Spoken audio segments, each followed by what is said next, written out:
Hey friends, what's up? My name is Rabbit, and welcome to episode 38 of Let's Play Hoshigami, Ruining Blue Earth.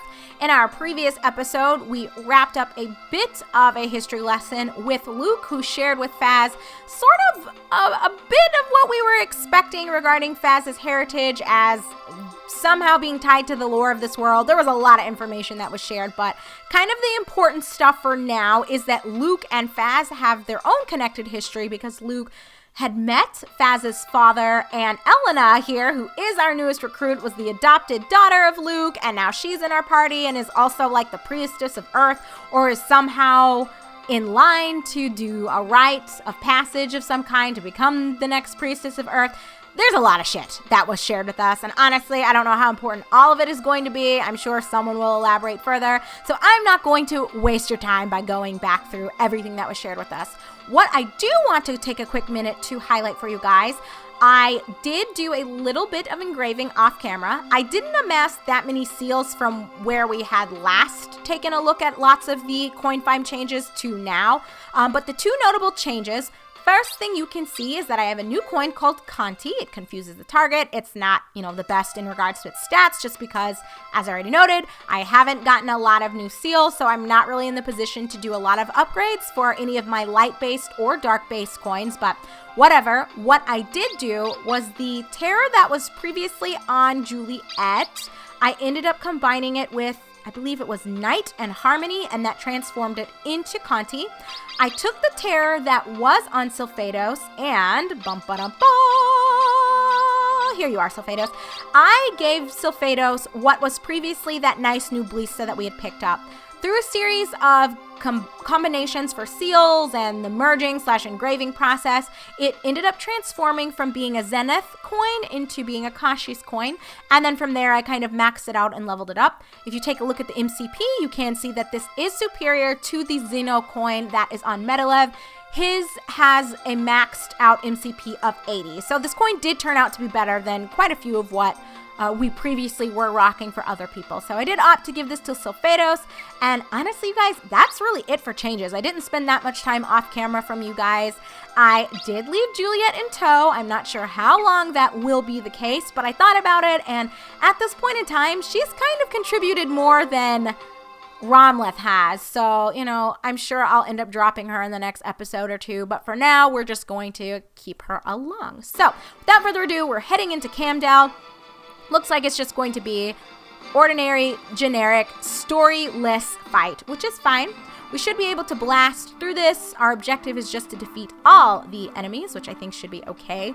We do want to be a bit cautious, however, because we do have Elena, who's I think level 23, I believe, which is not super good. Because I'm guessing the enemies here should be closer to 30. They would have to start catching up with where we're at. So that's what I'm guessing, around level 30. So if she gets hit by any archers, it might be a wrap for her. So we're not going to idle about. We're going to try to kill as many folks as possible. All right, level 27, and there are a few archers. So let's quickly scope out. There's a sparkly shit there. Oh, there's one over here. And is that it? I doubt there will be a third one. We've made it this far, and we've only ever seen 2 per stage. With the exception, there was one stage where there was only 1. Kind of strange, but whatever. So let's just move everyone forward a little bit. Not really wanting to fuck around too much here. We should be able to kill all these guys. Let's test out our new Xeno. Oh, well, there's going to be one left, but this will at least kill that archer that's up there. And that's what I'm worried about. 2 shots from these level 27s, and it's a done deal for Elena. So in order to avoid that, we're just going to bring out all of our best here. Well, how is it going for all of you? Life is okay in my camp. I can't really complain. It's been hella cold. I feel like even just 2 weeks ago, it was in the 40s, which, granted, that's not flip-flop weather, but that's certainly not like it's been lately. Just to put it in perspective, yesterday was like negative 10 degrees, and a couple days ago it was like negative I don't even know, like -5, 6. So, okay, I know, that's not the coldest it could be, but holy shit, you guys. Where did this weather even come from? I feel like in the course of one night we got here, and it just feels bad, man. All right, I want to kill that archer that's up there. I think that should get him. Oh, and I probably should scope out what impact the sand has on these different elements, but we'll take a look at that in a minute. Our coins are so overpowered. You know, I think it'll be fine either way. Oh, or maybe it won't be, so maybe I shouldn't be too cocky. Oh, looks like Amu is fine. The only negatives here would be if we used Zenith or Ima. I think we can do that. So yes, as I was saying, it has been fucking cold, which in a sense is to be expected, but I just wasn't ready for it. So it's been hella cold. I had a pretty good Christmas day. I just sort of chilled. I got a nice 3-day weekend, so I can't complain about that. And now I'm just sort of coasting. Andrew is, oh no, we'll just hold out. Andrew went back to Arkansas to be with his family, so I've been flying solo, which can't really complain. You know, it hasn't been that bad. I've been enjoying sort of the peace and quiet, able to, you know, cook whatever I want. And just for me, I don't have to really cook for 2 right now, which is always nice. But after like the 2nd or 3rd day, the charm of flying solo, it gets a little old. For me personally, anyway. But that's kind of all that's been going on in my world. Let me go ahead and cure my team here. This is unnecessary, but I want to be getting some XP into her. And I'm afraid to move her too close to my team. At least not until those archers are dead. And then maybe she and Romleth can kind of fuck around with each other. She can hit him, and then he'll just sort of heal himself. Blah, blah, blah. Y'all know how it goes. Okay, who is left? I guess I can't see. Oh, there is someone over there. Well, let's just move here. Can I reach? I don't know. Oh, yeah, I should be able to reach these 2 for sure. And then whoever goes next can kill that archer. But how was your holiday, you guys? Did you have a good Christmas Eve, Christmas Day? Do you have any plans for New Year's Day or New Year's Eve? Pretty much for me, it's going to be the same situation that went down for, yeah, let's move him here and we'll just have him chill by Elena's side here. Pretty much it'll be the same situation that I had for my Christmas Eve and Christmas Day, where it's just going to be me, just going to be hanging out, not doing anything too special, too noteworthy, but playing some video games, spending time with my guinea pigs, with my burbs, and just getting caught up on some pastimes and hobbies. I think that's going to be a nice way for me to unwind. Work has certainly been a little bit stressful, so I am not at all complaining about the peace and quiet that I'm getting here. So no complaints from me. I'm very interested in hearing what you guys have got going on, though. Hopefully lots of good stuff in your camps. All right, there we go. We'll just hit her forward a little bit, get some XP on Romleth, and then we'll move back over here by Elena's side. Fabulous! I know, I feel like a lame ass pretty much using Sulfatos just to get my sparkly shit, but whatever. All right, so Elena can come here. Let's see. She's probably going to do a lot of missing. Like, she's got 20% chance to get a hit off. Oh, but she did get 1. We'll take it. 25 XP, 15 devotion. And we'll leave it at this. So that's pretty good. She got like, what, 50? Because last turn she did quite a lot as well when she healed. We'll move up a bit and chillax. I want to kind of bait out these people. I gotta kill this guy because he's going to be fucking up Krista. I'm not trying to hear this, and I'm not trying to let him get a level from this either. So yeah, do share, friends, like what you guys are going to be doing for New Year's Day, New Year's Eve. Looking forward to it. Hope that for those of you that are in school, you've been enjoying the holiday from classes. Man, that is definitely something that I kind of miss. I mean, I always worked, so I guess in that sense, who really got a holiday, but it was still nice to get somewhat of a break. Like, you could sleep in a little bit more on some days. Okay, need you guys to fucking stop fucking with Krista. They're not having it, and I'm not trying to have her die. So, might need to move her back a little bit, have her heal herself. Or if I can, Elena might be able to heal. I don't think her cure is very good, unfortunately. So we'll see. Oh, phew. That's only on Irma. I was gonna say, if that's hitting Krista, this could be bad news bears for her. But it's not. So we're not gonna worry about it.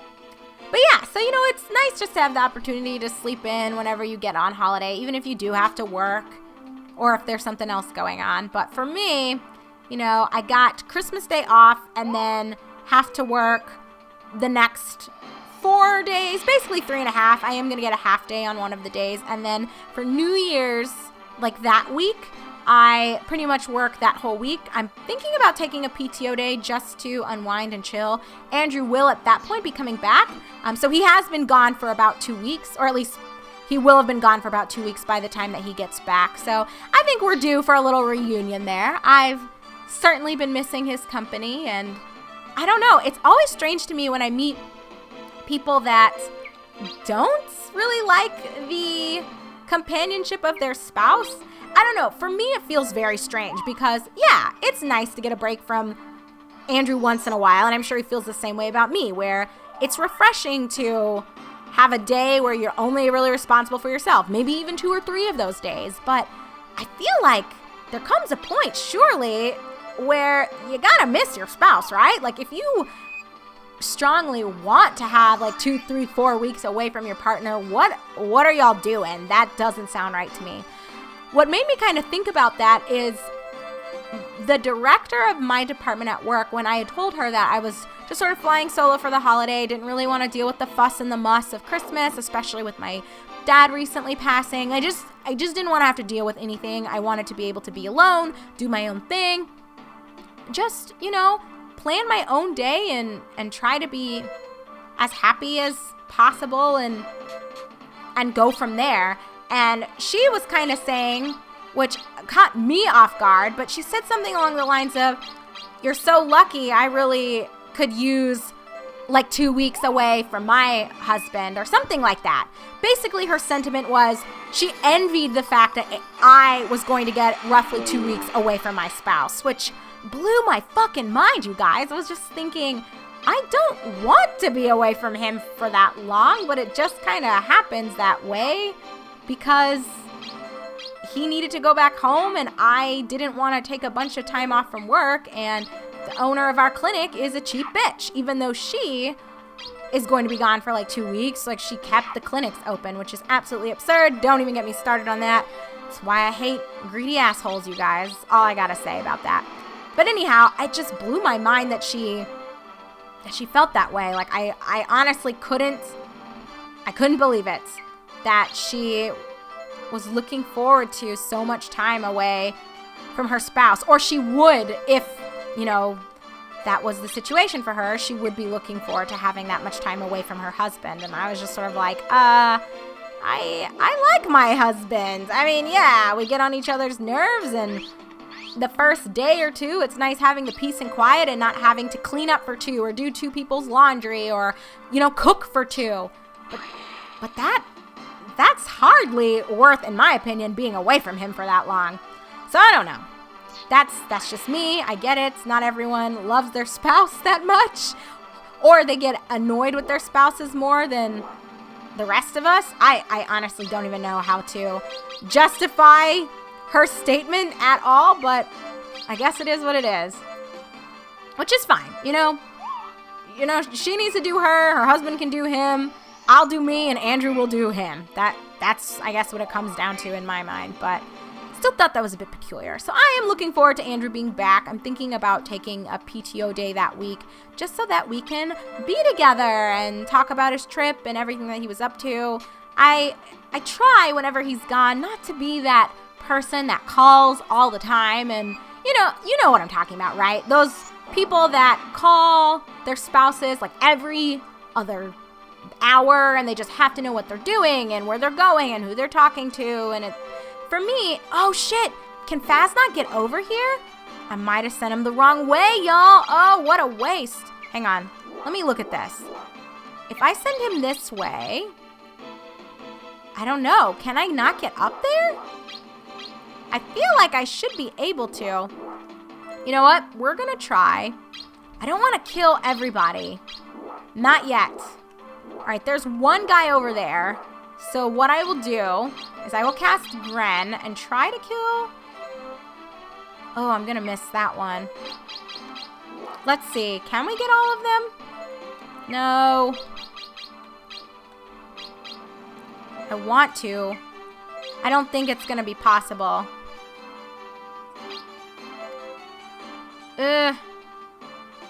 Whatever.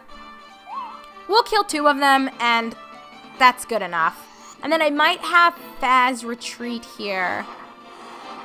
That'll leave us with 2 people. Oh shit, that didn't do anything. Oh, well, guess I shouldn't have been a little overconfident. We're just gonna run on down here. Lay low for a bit. And I'm gonna see if Krista can maybe get over there. I think she has boots on, which gives the jump +1. I'm thinking that's what's needed. They're not gonna move though, are they? Oh, he's still trying to hit Faz? Would you fucking stop, please? Stop fucking with my party.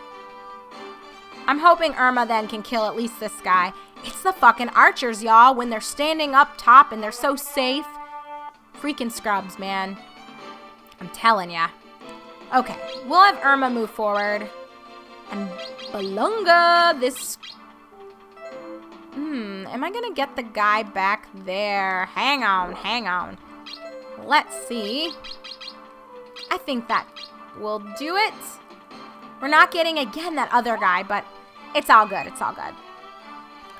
Well, yeah, that's everything that's been going on with me.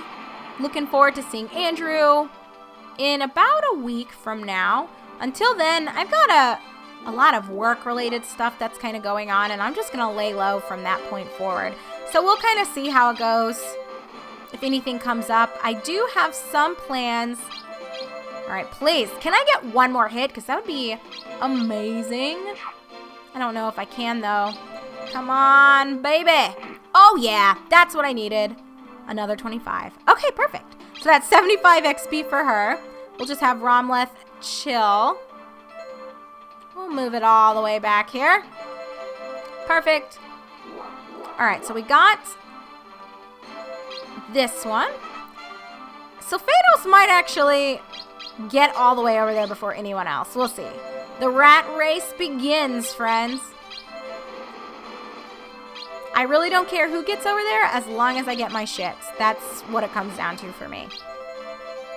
But I do have some plans to see a girl that used to live. I don't know if I'll do this on New Year's Day itself or maybe the day after, but one of the only things, now that I'm thinking about it, that I kind of have planned is I'm thinking about getting coffee with a girl that used to live here in this apartment complex. She's pretty terrific, if I do say so myself. I like her quite a lot, and I find her story to be inspiring. So I know for me, anyway, sometimes it gets a little bit old working for the demographic that I do. And I guess working for is wrong.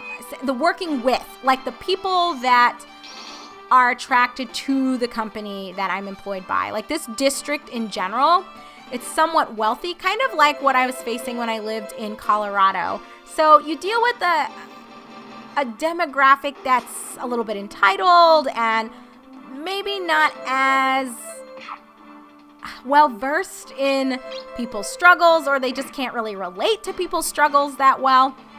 And I think we draw a very young crowd of women that, I don't know, their lives are just, there's nothing wrong with who they are and where they're coming from, but sometimes it gets a little exhausting talking to people that don't really know much about the world, or it's like their knowledge base is very, very specific, and they can't really relate to conversations that don't revolve around like pop culture, for example, or I don't even know how to describe it. They just, I don't know, because I don't want it to sound bad, because there's nothing wrong with having lived a life of privilege or one that's not as exposed to world issues.